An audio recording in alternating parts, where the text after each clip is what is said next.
Hey fellow tennis nerds, I hope all is well. Welcome to another string tension video looking at the player sheet from Houston. Thanks to you guys who sent it over Instagram. And it's an interesting sheet. There's no Manarino style tensions in this sheet, no shocking info, but something we can learn.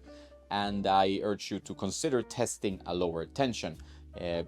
Drop your tension in the comments. I'm curious to see how you're playing, and string, of course. If we look at the sheet, there's no surprise that, for example, a guy like Ben Shelton uses his poly hybrid in his ISO 98 at a very high tension. This guy hits bombs, and there are two guys here with really high tensions, or three guys, not super high, but kind of high. The highest one in this sheet is Kokinakis, and as you know, he hits big and now has gone from ISO to Aero. Back to his old Aero. It's blacked out, it doesn't say what it is in the sheet, but he needs a high tension. But 60 pounds all the power, that's gonna be pretty stiff, pretty firm. He likes it, he plays with that, so that works for him. Chapo Politor Strike in his V-Core 95, and 56 pounds, the Rafa style tension. For big hitters, they want this kind of confidence, and it depends a little bit how you hit the ball. Manarino is a very touch player, so he plays with very low tension.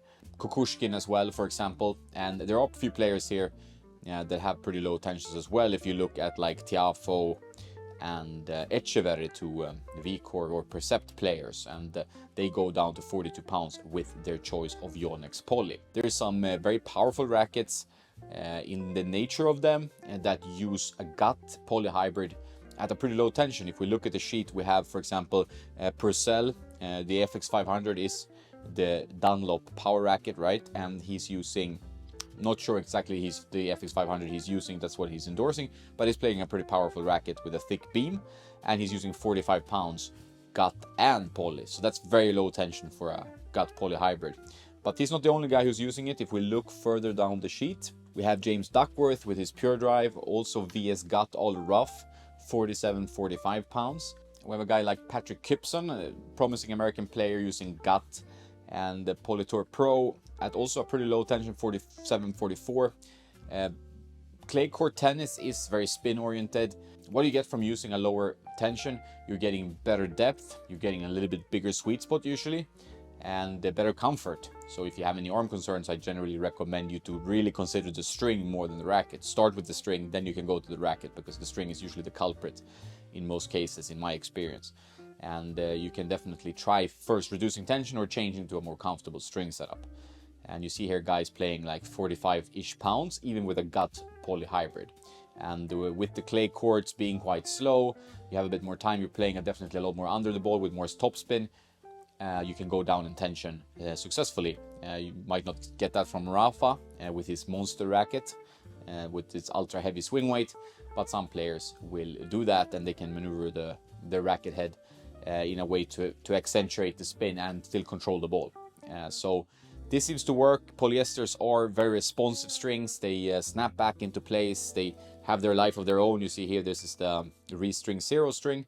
And then I'm going to string in the Andrew Agassi Personal here, fun combo. And this one is kind of like, it's kind of firm, but it's also flexible. It shows that it has some elasticity in the string. And this is what happens if you compare a multifilament with a poly. You're going to have the poly snapping back into place, creating a bit more spin, while the multi kind of shoots the ball more on a flat trajectory. So the materials definitely make a difference here.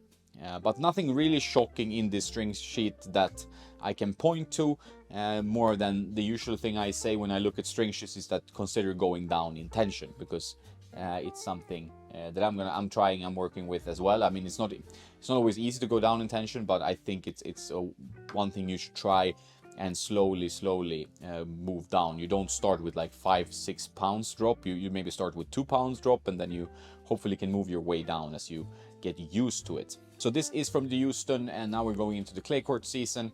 We're probably going to see lower tensions overall, but then the surfaces are very similar these days, so who knows. But definitely the tensions are going down. I've said that in other videos. I maintain that. I never thought I'd see gut poly hybrids for a pro player in the 45 mark, and that's what we're seeing here. And you're seeing Yonex strings being quite popular. You're seeing the usual 4G, all the power rough. some RPM blast. We have Therundolo using quite a rare string on the ATP Pro Tour. It's a very good string, so it shouldn't be that rare. It's called Max Power from Kirschbaum. It's only $7 a set at Tennis Warehouse, for example. So you need to use the super expensive premium strings always. You can still find good strings at good prices, right? Yeah, so some findings. Pros are going down in tension. Why are we not trying it? Sometimes it's trickier for us club players to control the racket head, to swing fast enough to get the spin needed.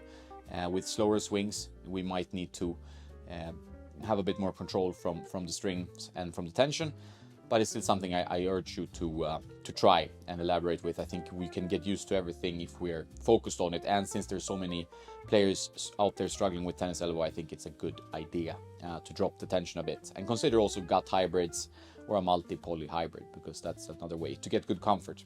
And then you still get the spin from the poly, where if you go to a full bed or multi, you're getting a lot flatter trajectory, not that kind of dip, which is so common in modern tennis, and kind of like what modern tennis requires and is dependent on. So that's it, string tension sheet from Houston. If you want to know more about string tensions and see these types of sheets, there's a lot more in the Tennis Nerd Guide to Rackets and Strings on tennisnerd.net. It's all free. If you want to support the work I do, go to patreon.com/tennisnerd or become a YouTube member.